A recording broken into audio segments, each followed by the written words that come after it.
के इसको जो है पूरा करते हैं।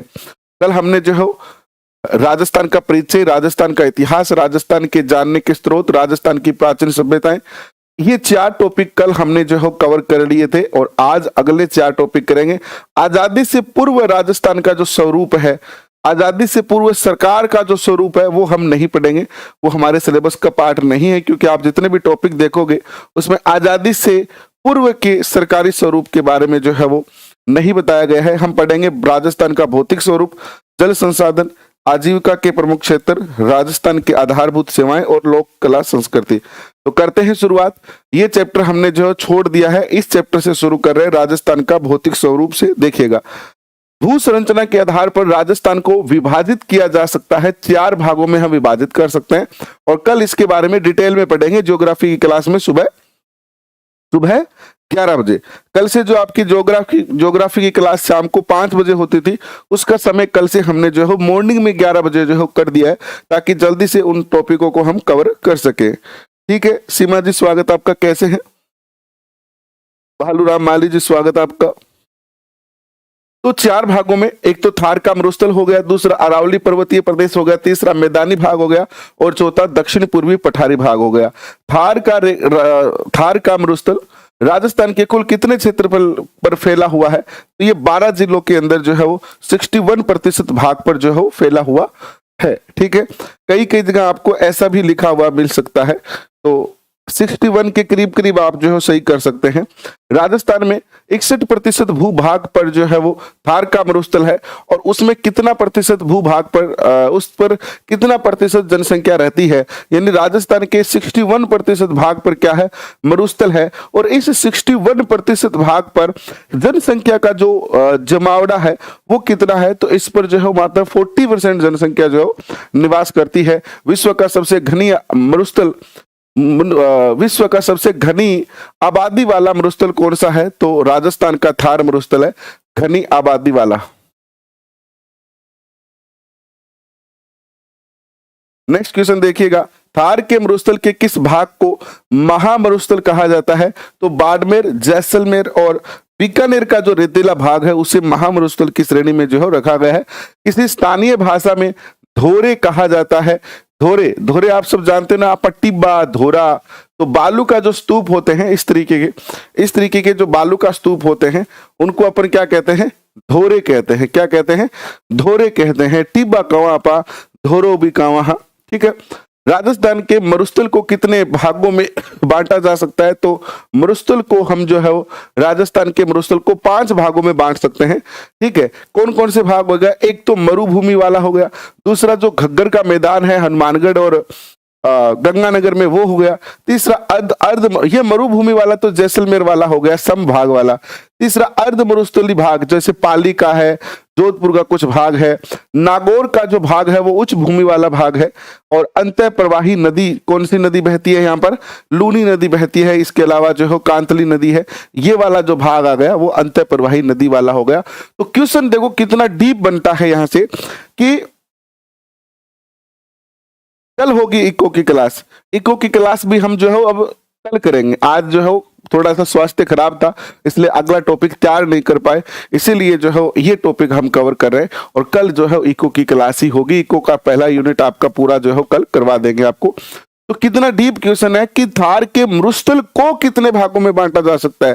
थार के मरुस्थल को हम और ज्यादा 5 भागों में जो है डिवाइड कर सकते हैं। नेक्स्ट देखिएगा, राजस्थान में अरावली का विस्तार है दक्षिण पश्चिम से उत्तर पूर्व दिशा की ओर। अरावली, ये जो क्वेश्चन है ना, अरावली के विस्तार वाला, अरावली की ऊंचाई किस ओर है, ऊंचाई किस ओर बढ़ती जाती है, ऊंचाई किस ओर कम होती जाती है, इस प्रकार के क्वेश्चन जो है खास तौर पर जो है राजस्थान के किसी भी एग्जाम में जो है क्या कर लिया जाता है, पूछा जाता है। तो ये क्वेश्चन आप जो है खास तौर पर क्या कर सकते हो, ध्यान जो है रख सकते हो। राजस्थान का मैप है, यहाँ तो पूर्व दिशा हो गई आपकी, ये हो गई आपकी पश्चिम दिशा, ये हो गई आपकी उत्तर दिशा और ये हो गई आपकी दक्षिण दिशा। तो देखिएगा, ये जो हमारा राजस्थान में अरावली है, ये यहां से शुरू होता है सिरोही से ना, राजस्थान में यहां से शुरू होता है, थोड़ा सा भाग इसका क्या है गुजरात में भी है, और ये इस दिशा की ओर जो है क्या होता है बढ़ती जाती है। इस दिशा में जो है वो ये बढ़ती जाती है। बट इसमें 3-4 क्वेश्चन बनते हैं, चारों पांचों क्वेश्चनों को एक साथ ही समझ लीजिए। ये जो भाग है ये कौन सा हो गया, उत्तर पश्चिम हो गया। कौन सा भाग होगा ये, दक्षिण पश्चिम। कौन सा भाग होगा ये, दक्षिण पश्चिम। दक्षिण पश्चिम से शुरू होती है अरावली और उत्तर पूर्व की ओर जाती है। कहां जाती है, उत्तर पूर्व की ओर जो हो जाती है। अब यहां पर ऊंचे ऊंचे पहाड़ है, यहां पर अरावली के जो पहाड़ है वो ऐसे हैं, इसलिए आप समझ लो, आप जैसे जहां पर लिखो ना वैसे इस तरीके का नक्शा बना लेना कि अब आपसे पूछेगा कि अरावली की ऊंचाई किस ओर कम होती जाती है, तो आप बता दो कि दक्षिण पश्चिम से उत्तर पूर्व की ओर अरावली की ऊंचाई कम होती जाती है। क्वेश्चन पूछेगा कि अरावली की ऊंचाई किस ओर बढ़ती जाती है, उत्तर पूर्व से दक्षिण पश्चिम की ओर बढ़ती जाती है। नेक्स्ट देखिएगा, राजस्थान, ये हो ही गया। नेक्स्ट क्वेश्चन देखिएगा, राजस्थान के कुल क्षेत्रफल का कितना प्रतिशत अरावली भाग है। राजस्थान का जो टोटल क्षेत्रफल है उसमें से कितना प्रतिशत भाग पर अरावली पर्वतमाला जो है वो फैली हुई है। तो अरावली पर्वतमाला, इकोनॉमिक्स की क्लास कल होगी आपकी। आज थोड़ा स्वास्थ्य खराब था इसलिए सेशन देखो, सेशन कोई भी क्लास करने से पहले हमें खुद 3-4 घंटा पढ़ना पड़ता है ना। और आज स्वास्थ्य थोड़ा खराब था तो हम जो है अध्ययन नहीं कर पाए और आपके लिए टॉपिक तैयार करके नहीं लाए। एक टॉपिक लाने के लिए बहुत ज्यादा मेहनत होती है। यहाँ पर कोई कोचिंग नहीं है कि पहले से तैयार किए हुए टॉपिक मिल जाते हैं, क्योंकि अकेला व्यक्ति हूँ तो सारा काम मुझे करना पड़ता है। सारा टॉपिक भी मैं ही तैयार करता हूँ, उसको जो है अच्छे डाटा से क्रिएट करता हूँ। प्रयास ये रखता हूं कि एनसीईआरटी और आरबीएसई से ही पूरा टॉपिक हम कवर करें और उसके बाद उस टॉपिक के तथ्यों को समझा जाता है और फिर आप तक वो टॉपिक पहुंचता है। तो आज स्वास्थ्य थोड़ा सा खराब है इसलिए ये हम आपसे जो है हाथ जोड़ के माफी मांगते हैं और कल से आपकी इकोनॉमिक्स की क्लास जो है फिर से शुरू हो जाएगी। अरावली का विस्तार कहां से कहां तक है, तो गुजरात के खेड़ ब्रह्म से लेकर और दिल्ली के रायसिन हिल तक जो है इसका क्या है, विस्तार है। और अरावली पर्वतमाला की कुल लंबाई जो है वो 692 किलोमीटर है। टोटल लंबाई 692 है। अब कमेंट करके बताओ राजस्थान में इसकी कितनी लंबाई है। राजस्थान में इसकी जो लंबाई है वो जल्दी से बताओ। अरावली पर्वतमाला का विभाजित किया जा सकता है तो 2 भागों में इसको विभाजित किया जा सकता है। टोटल देखो कितनी है, टोटल है 692, 692। 692 का 80% भाग क्या है, राजस्थान में है। 550 किलोमीटर, 550 किलोमीटर जो है वो राजस्थान में स्थित है। और राजस्थान की अरावली क्षेत्र में राजस्थान की कुल जनसंख्या का निवास कितना है। ये जो राजस्थान का कुल टोटल भाग का 9% जो भाग है, अराउंड 9% भाग है, इस पे कितना प्रतिशत जनसंख्या रहती है, तो इस 9% भाग पर जो जनसंख्या रहती है वो 10% जनसंख्या जो है वो रहती है। इस प्रकार के क्वेश्चन पूछे जाएंगे। थार का मरुस्थल जो कि राजस्थान का 61% है, उस पे कितना प्रतिशत जनसंख्या रहती है। थार का मरुस्थल जो कि राजस्थान के कुल क्षेत्रफल का 61% है, इस पे कितना प्रतिशत जनसंख्या रहती है, 40%। अरावली पर्वतमाला जो कि कुल क्षेत्रफल का 9% है, उस पे कितना प्रतिशत जनसंख्या रहती है, 10%। पूर्वी मैदानी भाग राजस्थान के कुल क्षेत्रफल का कितना प्रतिशत है, 23% है। और इस 23% क्षेत्रफल पर 40% जनसंख्या जो है वो रहती है। और किस क्षेत्र को बीहड़ भूमि या डांग क्षेत्र कहा जाता है, तो कोटा धौलपुर के आसपास को क्षेत्र को बीहड़ भूमि या डांग क्षेत्र कहा जाता है। अगर आप अच्छे से ये विश्वास करना, अगर आपको मेरे पे विश्वास है तो इस बात का यकीन करना, क्योंकि जिन बच्चों ने मुझ पे विश्वास किया है या जिन बच्चों ने आरबीएसई की इन पुस्तकों पर विश्वास किया है, उन बच्चों ने रीट के दोनों एग्जाम, चाहे 2021 का हो 2022 का हो, बहुत अच्छा जो है वो रिजल्ट हासिल किया है।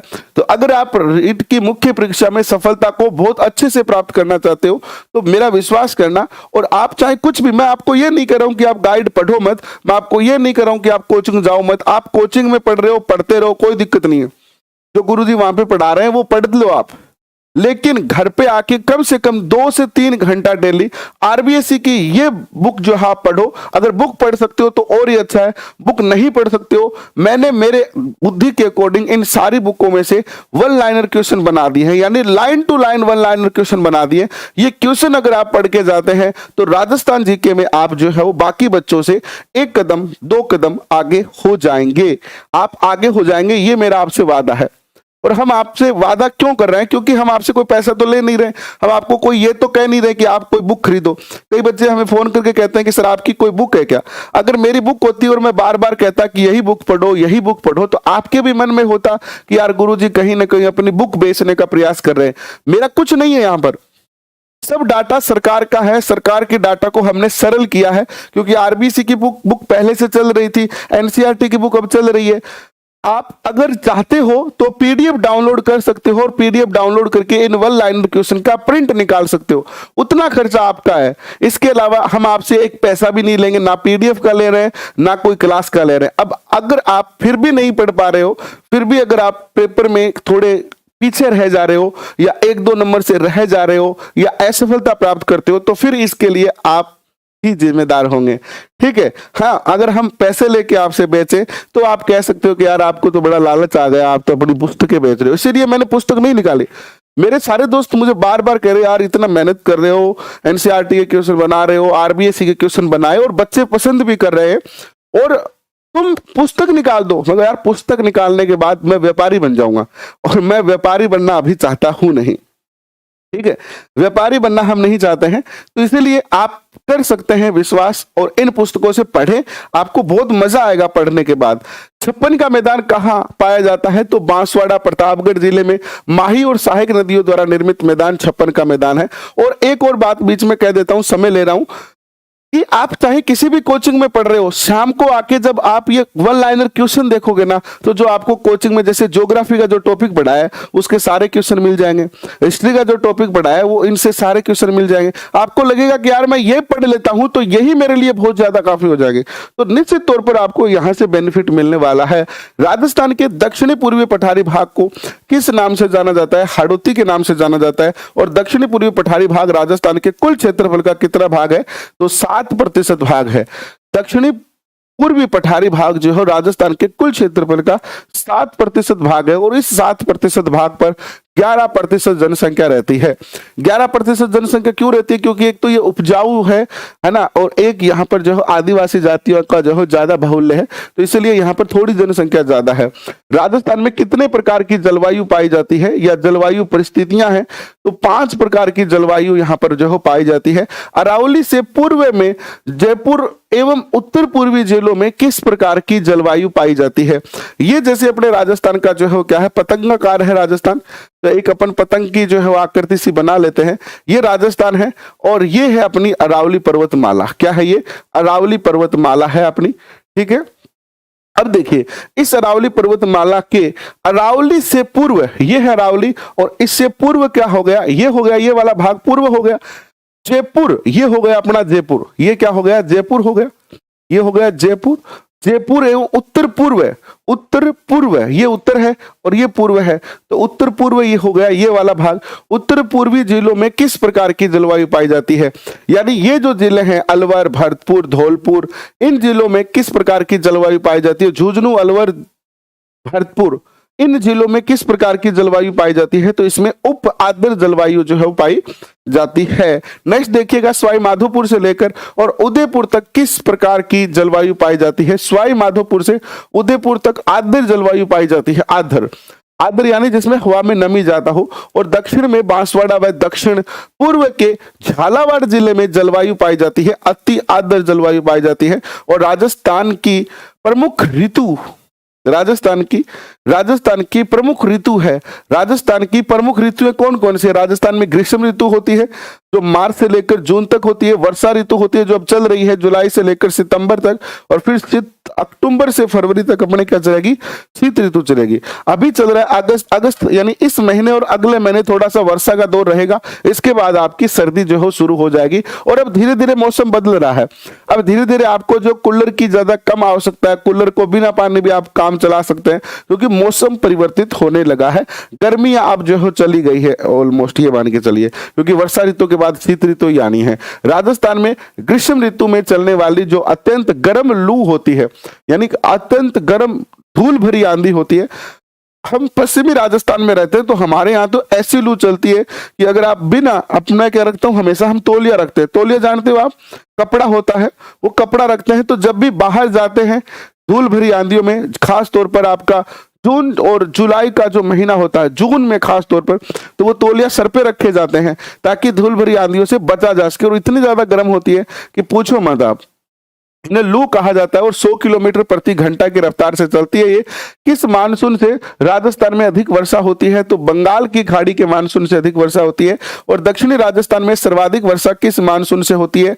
अरब सागर के मानसून से होती है। और राजस्थान का सर्वाधिक आर्द्र जिला कौन सा है? ये क्वेश्चन अच्छा है। झालावाड़ सर्वाधिक आर्द्र जिला है, झालावाड़। और सर्वाधिक आर्द्र स्थान जो है वो सिरोही है। ठीक है, सर्वाधिक आर्द्र जिला कौन सा है? झालावाड़ जो है सर्वाधिक क्या है? आर्द्र जिला है अपना। ठीक है, प्रदीप जी 6 से 8 तक की सर पढ़ा रहे हैं। वन लाइनर बुक है मेरे पास, रविंद्र बिश्नोई RS अधिकारी के नोट्स हैं। ठीक है, कोई दिक्कत नहीं है, पढ़ सकते हो आप।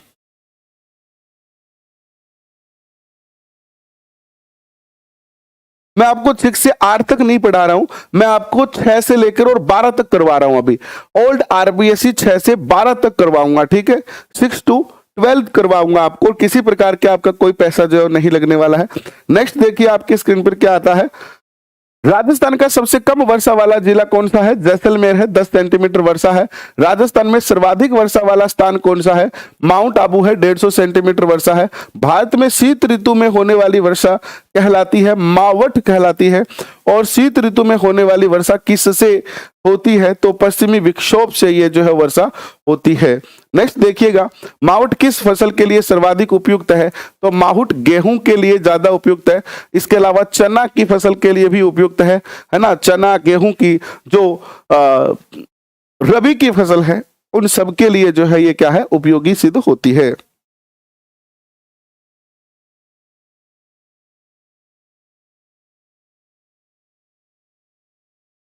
टाइम सुबह 9 बजे। इसके बाद देखो सुबह 9 बजे हम राजस्थान जीके के प्रीवियस ईयर क्वेश्चन करते हैं।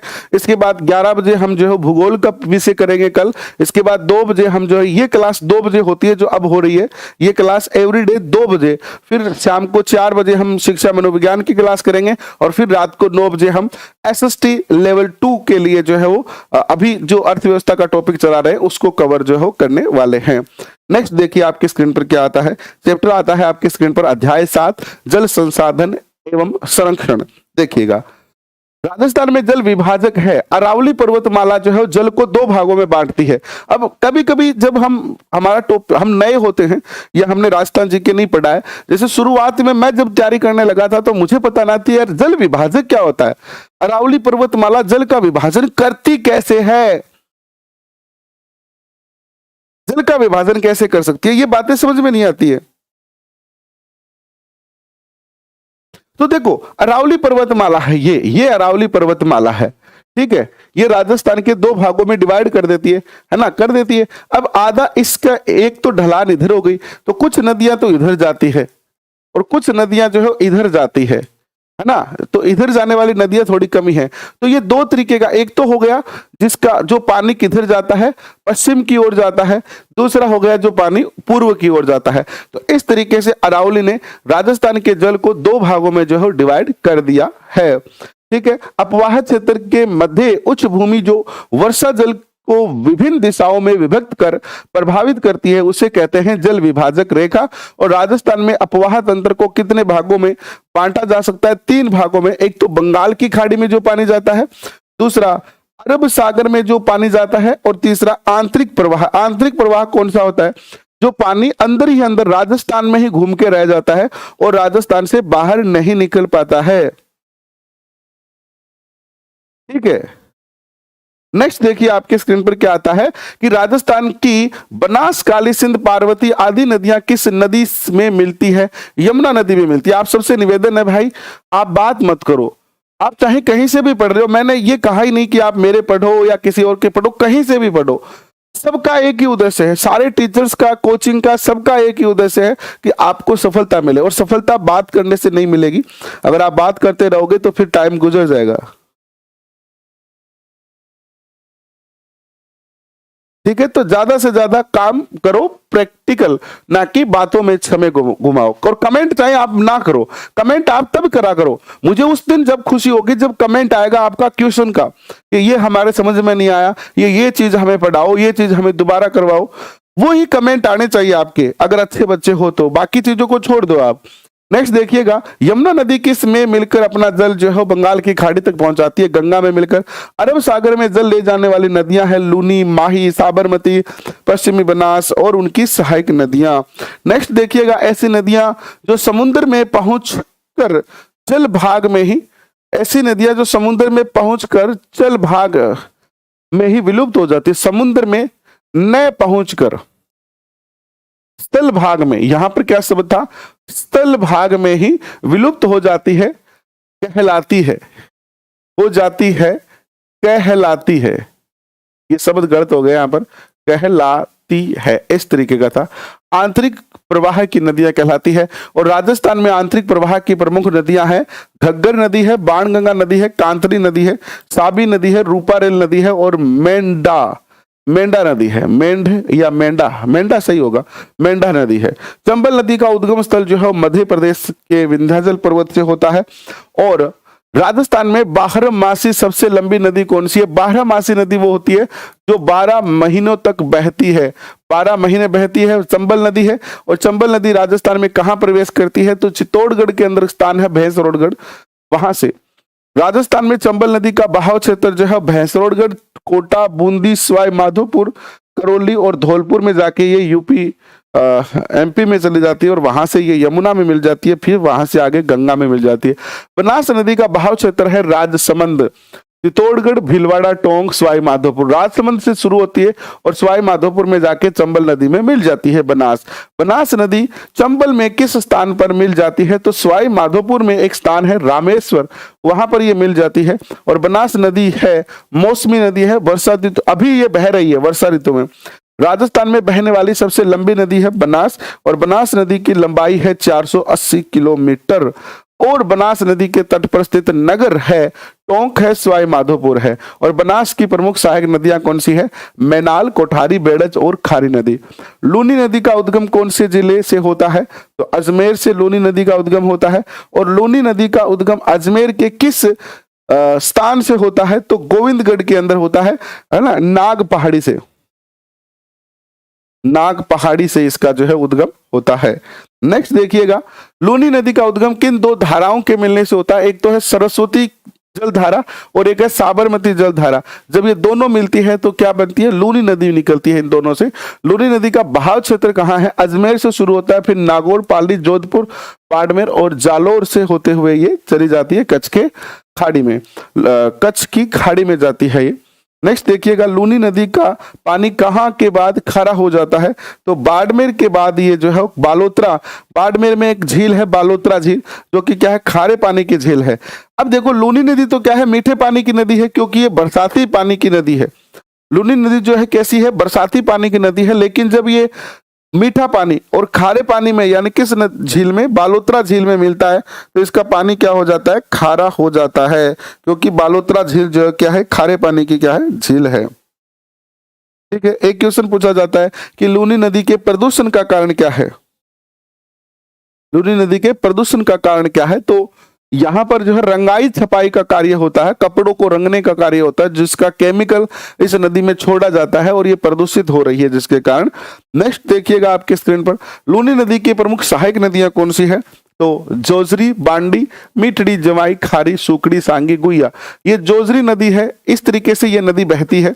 ये एक नदी इधर से मिलती है, जोजरी इधर से मिलती है, और बाकी सारी जो है वो आपकी बांडी, मीठड़ी और जवाई, खारी, सुकड़ी, सांगी, गुहिया जो है वो इस साइड से मिलती है। और सबसे ज्यादा क्वेश्चन यही पूछा जाता है।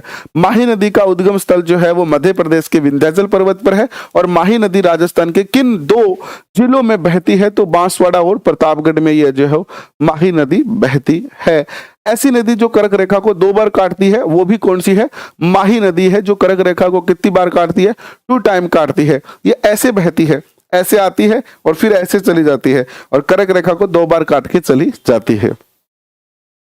माही नदी प्रमुख सहायक नदी कौन सी है? सोम और जाखम है। माही नदी अपना जल कहाँ ले जाती है? तो खंबात की खाड़ी में लेके जाती है। और बाणगंगा नदी का उद्गम स्थल कौन सा है? जयपुर है। और बाणगंगा नदी का उद्गम कहाँ से होता है? बैराठ की पहाड़ी से जो है होता है। कौन सी नदी का पानी भरतपुर में घना पक्षी राष्ट्रीय उद्यान में नम भूमि का निर्माण करता है? तो बाणगंगा नदी। बाणगंगा नदी के जयपुर में जब यहाँ पर बारिश होती है, जयपुर में जब बहुत अच्छी बारिश होती है तो बाणगंगा नदी का पानी जो है भरतपुर तक चला जाता है। और अगर बहुत ज्यादा अच्छी बारिश हो तो इसका पानी जो है वो कहाँ चला जाता है? सीधे यमुना में मिलता है। तो राजस्थान की एकमात्र ऐसी नदी जिसका पानी सीधे यमुना में मिलता है बाणगंगा नदी है। लेकिन ये कंडीशन हमेशा के लिए नहीं है, हमेशा नहीं मिलता है। ये कंडीशन है कि जयपुर के अंदर बहुत ज्यादा बारिश हो तब जाकर इसका पानी जो है कहाँ मिलता है? सीधे जाकर यमुना में मिलता है। वरना सामान्य बारिश में इसका पानी भरतपुर में जाके फैल जाता है घना पक्षी विहार में, जिससे वहां पर नम भूमि का जो है वो इजाद होता है। इस नदी को अर्जुन की गंगा कहा जाता है, बाणगंगा को। और घग्गर नदी का उद्गम स्थल है हिमाचल प्रदेश की शिवालिक की पहाड़ियां। और घग्गर नदी आंतरिक प्रवाह की नदी है। लेकिन याद रखना, घग्गर नदी में जब बाढ़ आती है, यानी अगर ये जो घग्गर नदी है ये निकलती है शिवालिक हिमाचल प्रदेश से, तो हिमाचल प्रदेश में अगर बहुत ज्यादा बारिश हो जाती है और इसमें पानी ज्यादा छोड़ दिया जाता है और घग्गर नदी में जब बाढ़ आती है तो पाकिस्तान के फोर्ट अब्बास नामक स्थान पर जो है वो क्या आ जाती है? बाढ़ आ जाती है, बाढ़ आ जाती है। तो राजस्थान की कौन सी नदी है जिससे पाकिस्तान में बाढ़ आती है? तो ये भी कौन सी है? घग्गर नदी है। ठीक है, नेक्स्ट देखिएगा। नेक्स्ट आता है आपका घग्गर नदी राजस्थान के किस जिले में प्रवेश करती है? तो हनुमानगढ़ में। और घग्गर नदी कहां से भूमिगत हो जाती है? गंगानगर से। घग्गर नदी किस प्राचीन नदी की सहायक नदी है? सरस्वती नदी की। और पंडित जवाहरलाल नेहरू ने किसी आधुनिक भारत का मंदिर कहा बहुउद्देशीय नदी घाटी योजनाओं को? चंबल परियोजना किन दो राज्यों की संयुक्त परियोजना है? राजस्थान और मध्य प्रदेश की। ऐसे क्वेश्चन खास तौर पर याद रखो आप। चंबल नदी पर कुल कितने बांध है? 4 बांध है। चंबल नदी पर बने मध्य प्रदेश में स्थित कौन सा बांध है? गांधी सागर बांध। गांधी जी कहाँ है? एमपी में है, बस ऐसा याद रखना। चंबल नदी पर बना चित्तौड़गढ़ में कौन सा बांध है? 2 बांध बने हैं, राणा प्रताप सागर बांध है और एक कौन सा है? फूलिया जलप्रपात भी है यहाँ पर चित्तौड़गढ़ में। एक है कोटा बैराज बांध। नेक्स्ट देखिएगा, चंबल नदी पर कोटा में कौन सा बांध बना है? जवाहर सागर बांध और कोटा बैराज। कोटा में 2 है, चित्तौड़गढ़ में 1 है, जवाहर सागर और कोटा बैराज। चंबल नदी परियोजना का मुख्य उद्देश्य क्या है? जल विद्युत और सिंचाई सुविधा उपलब्ध करवाना। माही बजाज सागर परियोजना किन राज्यों की है? यह भी क्वेश्चन बहुत अच्छा क्वेश्चन है। तो राजस्थान और गुजरात की माही बजाज सागर परियोजना है। माही बजाज सागर बांध स्थित है बांसवाड़ा में। माही बजाज सागर का प्रमुख उद्देश्य है पेयजल, जल विद्युत और सिंचाई की सुविधा उपलब्ध करवाना। और बिसलपुर परियोजना का संबंध किस जिले से है? तो टोंक जिले से है। और बिसलपुर बांध कहां पर स्थित है? टोंक जिले में टोडा राय सिंह नगर के पास बिसलपुर गांव के अंदर जो है ये बांध बना हुआ है। और बिसलपुर बांध से किन जिलों को पेयजल की आपूर्ति होती है? ये वाला क्वेश्चन भी बहुत अच्छा है। जयपुर को, अजमेर को और टोंक को। सरदार सरोवर परियोजना किन राज्यों की है? तो ये है गुजरात की। सरदार सरोवर याद रखना, गुजरात, मध्य प्रदेश, महाराष्ट्र और राजस्थान। सरदार सरोवर बांध कहां स्थित है? गुजरात में नर्मदा नदी पर स्थित है। और इस समय यहां पर बाढ़ आई हुई है। राजस्थान की सभी नदियों में जो है वो इस समय क्या आई हुई है? भयंकर रूप से जो है वो क्या आई हुई है? बाढ़ आई हुई है, बहुत ज्यादा बारिश होने के कारण। सर ये तो 9th आरबीएसई में भी है, आज ही पढ़ा है। बिल्कुल बिल्कुल हो सकता है 9th की आरबीएसई में भी हो सकता है, बिल्कुल आपने पढ़ा है तो है ही है। फिर नेक्स्ट देखिएगा, सरदार सरोवर बांध से राजस्थान के किन जिलों को फायदा मिलता है? बाड़मेर, जालोर जिले की सिंचाई और पेयजल सुविधा उपलब्ध होती है। तो सरदार सरोवर से किसको फायदा हो रहा है राजस्थान में? तो ये क्वेश्चन बहुत अच्छा है, बाड़मेर और जालोर को हो रहा है। जवाई बांध कहां स्थित है? पाली के अंदर ये जवाई बांध है। और सोम कमला अंबा परियोजना का संबंध किससे है? डूंगरपुर से है। और मानसी वोकल परियोजना का संबंध है उदयपुर से। किससे है? उदयपुर से है। जाखम परियोजना का संबंध किससे है? जाखम नदी जाखम बांध प्रतापगढ़ में स्थित है और परंपरागत जल स्रोत है कुएं, बावड़ी, जोहर, टांके और खडीन, और गोवर्धन सागर और रस सागर झील जो है वो स्थित है उदयपुर में। ये अच्छा क्वेश्चन है। जना सागर झील स्थित है उदयपुर में। गोमती नदी पर बांध बनाकर किस झील का निर्माण किया गया था? जयसमंद झील का निर्माण किया गया था। और जयसमंद झील का निर्माण किसने करवाया? जयसिंह ने। विश्व की मीठे पानी की सबसे बड़ी मानव निर्मित झील कौन सी है? जयसमंद। जोधपुर की प्रमुख झील है बालसमंद, कायलाना और उमेद सागर। जैसलमेर में स्थित झील का नाम क्या है? गढ़सीसर झील है। और गैप सागर झील राजस्थान के किस जिले में है? डूंगरपुर में। ये क्वेश्चन बहुत बार पूछा गया है, गैप सागर कहाँ स्थित है? कोलायत झील स्थित है बीकानेर में। सिलीसेट झील स्थित है अलवर में। वर्तमान में जल संरक्षण की कौन सी विधि प्रचलित है? रूफटॉप जल संचय और वाटर हार्वेस्टिंग पद्धति। बस ये हो गया आपका चैप्टर नंबर कौन सा? 6 पूरा, राजस्थान का जल संसाधन 7। 8th नंबर टॉपिक देखिए क्या आता है, आजीविका के प्रमुख क्षेत्र। आइए आजीविका के क्षेत्रों पर चर्चा करते हैं। उससे पहले मैं पानी पी लेता हूं। आप तब तक चाहें तो लाइक कर सकते हैं।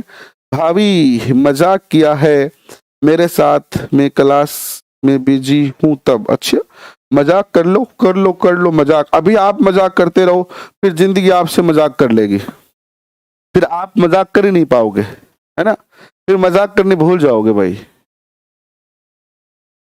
मजाक का टाइम नहीं है अभी ये। जितना ध्यान आप कमेंट लिखने में देते हो उसका अगर आप 50% ध्यान अगर क्वेश्चन लिखने में दोगे ना तो बहुत ज्यादा फायदा होगा। पर कोई बात नहीं, अभी ये बातें अच्छी नहीं लगती आपको, सही भी है।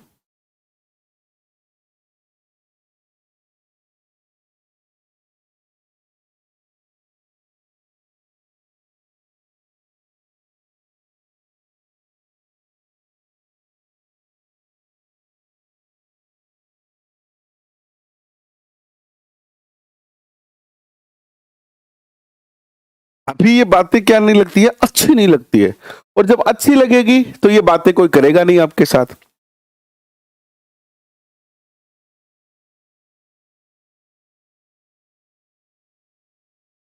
सुरेंद्र मीणा जी कोटा से, जय श्री राम, कैसे हैं आप? टेलीग्राम पे डाली हुई है, डाउनलोड करो और पढ़ो ना। ये सब डाला हुआ टेलीग्राम पे, 6 से 10 तक की नहीं, 6 से 12 तक की पीडीएफ डाली हुई है। नेक्स्ट देखिए, आजीविका के प्रमुख क्षेत्र। रबी की फसल में बुआई होती है अक्टूबर नवंबर में। रबी की फसल की कटाई होती है मार्च अप्रैल में। प्रमुख रबी की फसल कौन सी है? गेहूं, जौ, चावल, चना, सरसों। और खरीफ की फसल बुआई होती है जुलाई अगस्त में। ये क्वेश्चन ऐसे हैं जिनमें कंफ्यूजन हो जाता है मेरे जैसे बच्चे को। मुझे ये क्वेश्चन है ना याद नहीं रहता है कि रबी की कब होती है, अक्टूबर नवंबर में, ऐसे याद नहीं रहता था।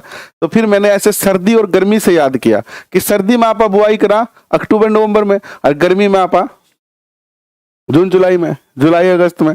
यहाँ याद करो जो आगे काम चालू हो। तो ये आप आपने जय साबू याद हो अभी कर लो आपने। खरीफ की प्रमुख फसल है ज्वार, बाजरा, गेहूं, मूंग, कपास, गन्ना और मूंगफली, तिल। जायद की फसल कौन सी है? जायद की फसल बोई जाती है मार्च अप्रैल जून जुलाई में। प्रमुख जायद की फसल तरबूज, ककड़ी, खरबूजा। राजस्थान में उत्पादित होने वाले देश का सर्वाधिक अनाज कौन सा है? बाजरा, सरसों और ग्वार। राजस्थान जो वह चना उत्पादन में जो है वो देश में कौन से स्थान रखता है? तो उत्तर प्रदेश के बाद ये दूसरा स्थान रखता है। और राजस्थान के किस भाग में बाजरा सर्वाधिक पाया जाता है या सर्वाधिक उत्पादित किया जाता है? तो पश्चिमी राजस्थान में किया जाता है।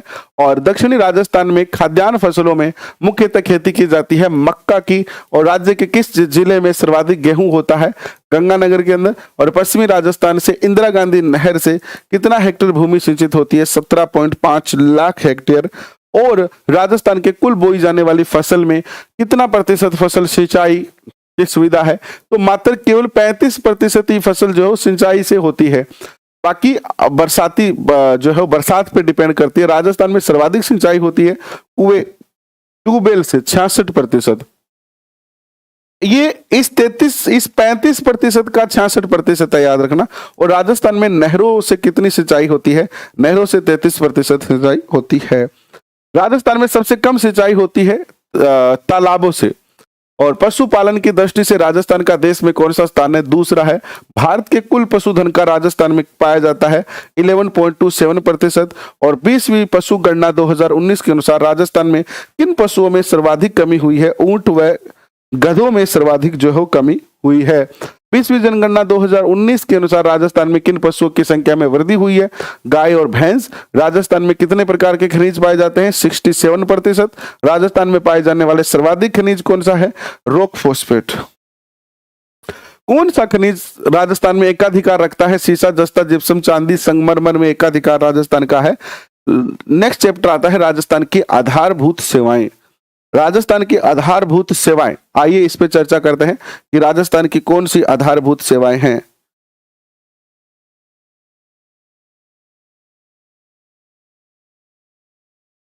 आंसर की आ जाएगी, आंसर की जो आपने देखी है ना उसमें कोई ज्यादा अंतर नहीं आएगा, है ना, 1-2% का अंतर आएगा तो वो आ जाएगी। आंसर के आने से कोई बहुत ज्यादा बड़ा परिवर्तन जो है वो नहीं होने वाला है हमारे जीवन में, है ना, बहुत बड़ा परिवर्तन तो नहीं होने वाला है।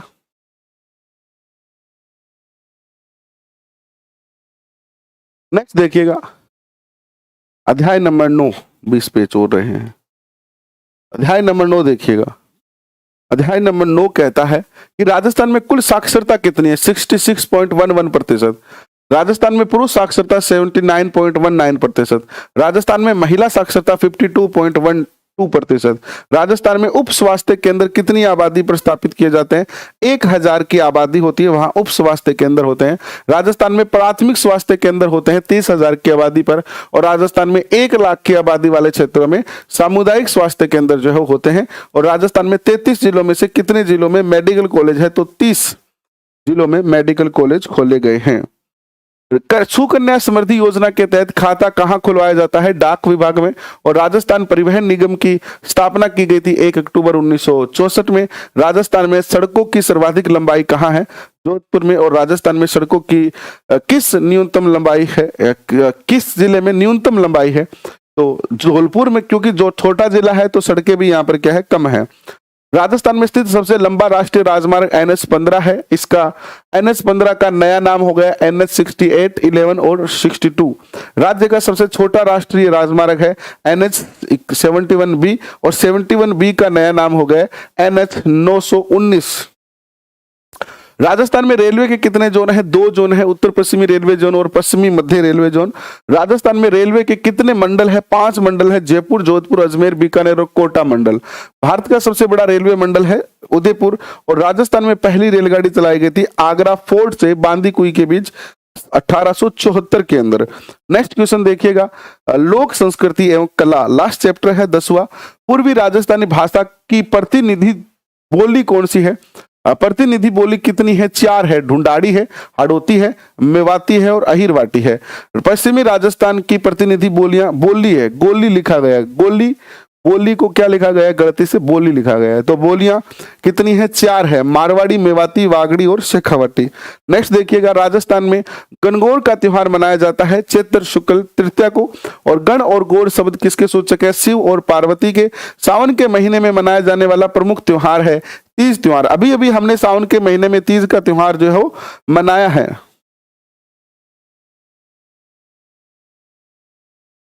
भादो माह की कृष्ण पक्ष की तीज को किस नाम से जाना जाता है? कजली तीज और सातुड़ी तीज के नाम से इनको जो है जाना जाता है। होली के 8वें दिन कौन सा त्योहार मनाया जाता है? शीतला अष्टमी। जयपुर में शीतला माता का मंदिर कहाँ स्थित है? सील की डूंगरी। उदयपुर में शीतला माता का प्रमुख मंदिर जो है कहाँ है? वल्लभ नगर कस्बे में। पुष्कर मेले का आयोजन किया गया था कार्तिक पूर्णिमा को। केला माता का मंदिर स्थित है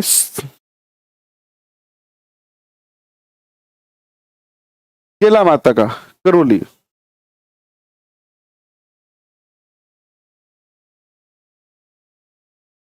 नेक्स्ट देखिए, केला माता के सवाई माधोपुर में स्थित मेले को कहा जाता है लक्खी मेला। केला देवी का मेला आयोजित होता है चैत्र कृष्ण द्वादशी से चैत्र शुक्ल द्वादशी तक। और महावीर जी के मेले का आयोजन होता है चैत्र शुक्ला एकादशी से वैशाख कृष्ण द्वितीया तक। महावीर जी की मूर्ति का रंग कैसा है? लाल, लाल नहीं है, महावीर जी की मूर्ति का रंग काला नहीं था क्या? एक बार कमेंट करके बताना, महावीर जी की मूर्ति का रंग कैसा है?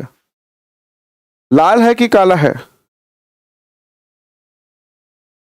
रीट के आंसर की आ गई है। ओके, बहुत अच्छी बात है। ये तो आप देखो फिर, रीट के आंसर की आ गई है तो देखो और मिलाओ और फिर बताओ सबको कि कितने आपके नंबर बन रहे हैं। देख लो, अभी अभी आई है क्या? 1 मिनट चेक कर लेता हूं मैं, क्या आ गई क्या। ये लगाया अपन ने RBSC, ये लो, देख लेते हैं, कल पढ़ा देंगे, आंसर की चेक करवा देंगे आपको।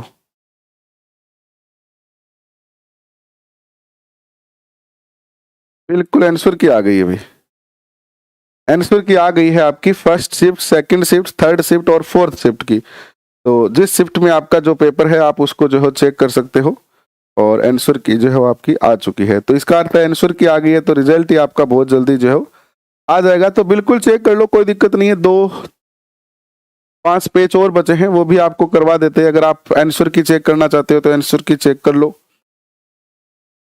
तो सभी बच्चे सूचित कर दिया जाता है, सभी बच्चों को कि जो बच्चे ये चाह रहे थे कि रीट की आंसर की कब आएगी, तो अभी अभी माध्यमिक शिक्षा बोर्ड ने रीट की फाइनली ऑफिशियल आंसर की जारी कर दी है। अगर आप उधेड़ बूंद में है या एक आधे नंबर से ऊपर नीचे हो रहे हैं तो आप जाके फाइनल आंसर की जो है चेक कर सकते हैं और पता लगा सकते हैं कि आपके कितने नंबर जो है बन रहे हैं। और शायद अगले 10 दिन में आपका रिजल्ट भी जो है आ जाएगा, अगले 10 दिन में ही आपका रिजल्ट जो है आ जाएगा। ठीक है, PDF डाल देंगे टेलीग्राम पे, बिल्कुल डाल देंगे। दशहरा मेला कहाँ का प्रसिद्ध है? कोटा का। हरियाली महोत्सव की शुरुआत किसके शासनकाल में होती? महाराणा फतेह सिंह के शासनकाल में 1899 में। और हरियाली महोत्सव का मेला भरता है हरियाली महोत्सव को। और ख्वाजा मोइनुद्दीन चिश्ती ईरान से आए थे। ख्वाजा साहब का उत्सव लगता है रजब माह की 1 से 6 तारीख को। आदिवासियों का सबसे बड़ा मेला है वेनेश्वर मेला। वेनेश्वर मेले का आयोजन होता है डूंगरपुर जिले के माही जाखम और सोम नदी के संगम पर। बीकानेर के शासकों की अधिष्ठात्री माता कौन सी है? तो करणी माता है। और खाटू श्याम जी का मेला आयोजित होता है फाल्गुन के शुक्ल पक्ष की 10वीं से 12वीं तक।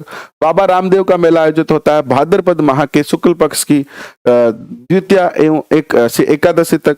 गलियाकोट का उत्सव आयोजित होता है डूंगरपुर जिले के सांगवाड़ा तहसील में गलियाकोट कस्बे में। और गलियाकोट उत्सव किसकी मजार पर होता है? फकरुद्दीन मौला की मजार पर। किस मजार को मजार फकरी कहा जाता है? फखरुद्दीन मौला की मजार को। और दाऊदी बोहरा समाज की आस्था का सबसे बड़ा केंद्र है गलियाकोट। गलियाकोट के कौन से लोक देवता पंचपीरों में शामिल है? राजस्थान के रामदेव, पाबूजी, मेहाजी, हड़बूजी, गोगाजी। पाबू, हड़बू, रामदेव, मांगलिया, मेहा, पांचों पीर पधारी जे, गोगाजी जेहा। ठीक है, मैं अभी आपको 10 मिनट की क्लास हो रहा है, ज्यादा से ज्यादा मैं 5 मिनट में पूरा कर दूंगा। और मैं आपको ऑफिशियल PDF भी डाल दूंगा टेलीग्राम पे। अभी 10 मिनट में टेलीग्राम पे PDF डाल देता हूं, ठीक है, आप देख लेना फिर। और वैसे आप बहुत आसानी से जो है RBSC की वेबसाइट यानी माध्यमिक शिक्षा बोर्ड की वेबसाइट पे जाके आसानी से डाउनलोड कर सकते हो। गोगा नवमी मनाई जाती है भाद्रपद कृष्ण नवमी को। गोगा मेड़ स्थित हनुमानगढ़ में। तेजाजी मेले का आयोजन किया जाता है पर्वतसर नागौर में। और ऊंटों के देवता है पाबूजी। पाबूजी का मुख्य स्थान है पाबूमंड। और मीराबाई का जन्म मेड़तिया राठौड़ वंश में कुर्की गांव में हुआ था। और मीराबाई का विवाह हुआ था सिसोदिया वंश में भोजराज से। दादू दयाल ने कब अकबर से भेंट की थी? 1585 में। और बिश्नोई संप्रदाय के प्रवर्तक है जाम्बोजी। जाम्बोजी का जन्म हुआ था 1508 में भाद्र कृष्ण अष्टमी पीपासर नागौर में। और जसनाथ जी का जन्म हुआ था कतरियासर बीकानेर में। और जसनाथ जी किससे प्रभावित हुए हैं? गोरखनाथ जी से हुए हैं। और राजस्थान के लोक संत जो स्वयं अशिक्षित रहते हुए भी लोगों में शिक्षा की अलख जगाई वो थे श्रद्धानाथ जी। और श्रद्धानाथ जी का संबंध किससे था? शेखावाटी से था। और श्रद्धानाथ जी ने देह त्याग कहां पर किया था? तो सीकर जिले के अंदर लक्ष्मणगढ़ में किया था। और किस संत का आदर्श वाक्य था? स्वच्छता ही ईश्वर है, श्रद्धानाथ का था। और काष्ठ कला का प्रमुख केंद्र है बस्सी चित्तौड़गढ़। लकड़ी के बेवान, कावड़ और रंगाई छपाई के ठप्पे बनाए जाते हैं बस्सी में। और लकड़ी के खिलौने और कठपुतली के लिए प्रसिद्ध है उदयपुर। और देखिए लकड़ी की मूर्तियां के लिए कौन सा स्थान प्रसिद्ध है? जेठाना। लकड़ी का फर्नीचर कहाँ का प्रसिद्ध है? शेखावाटी और बीकानेर का। टेराकोटा के लिए प्रसिद्ध स्थान है मोलेला। टेराकोटा की वस्तुएं निर्मित की जाती है अलवर और बाड़मेर में। नेक्स्ट और लास्ट देखिए, लाख के आभूषण प्रसिद्ध है जयपुर जोधपुर के, और थेवा कला कहाँ की प्रसिद्ध है? तो प्रतापगढ़ की। ये आपकी हो गई है क्लास 6 पूरी, दोनों पूरी करवा दी है मैंने आपको। जो एक तो होती है आपकी एसएस यानी सोशल साइंस भी करवा दी है, और हमारा राजस्थान भी करवा दी है। कल इसकी आपको पीडीएफ हमारे टेलीग्राम चैनल पर जो है वो मिल जाएगी, और अभी मैं आपको पीडीएफ डाल देता हूं जो फाइनल आंसर की आई है उसी की। तो अभी के लिए बस इतना ही। बहुत बहुत धन्यवाद, थैंक यू, आप सब लोगों ने अपना कीमती समय दिया इसके लिए, और आंसर की देखिए और